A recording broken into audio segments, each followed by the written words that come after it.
Lohikäärme, niin eloinen.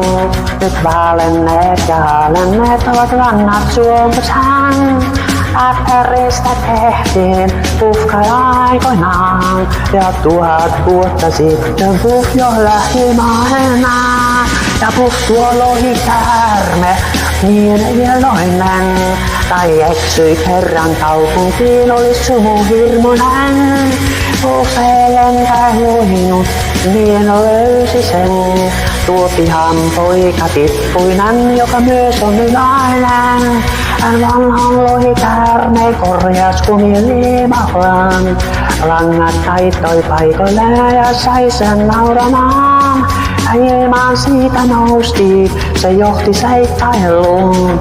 Kumpäinenkin unohti jo aivan kaiken muun.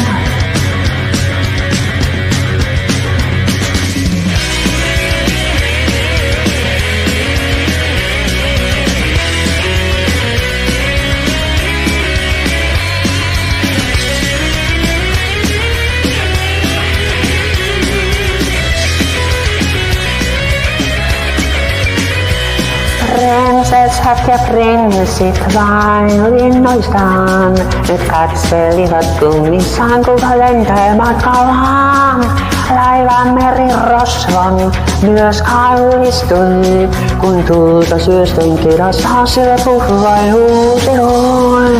Lohikäärmeet lentää, mutta pojat varttuvat. Leikin aika loppuu, työn pojat tarttuvat. Lohikäärmeet lentää, toivottaa unohtaa.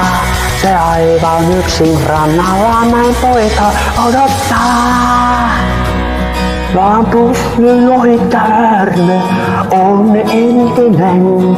On pudonneet ja kadonneet kaikki suuret sumut sen. Puff nyt piilossansa sua odottaa. Jos löydät sen ja korjaat sen, joku jälleen lentää saa.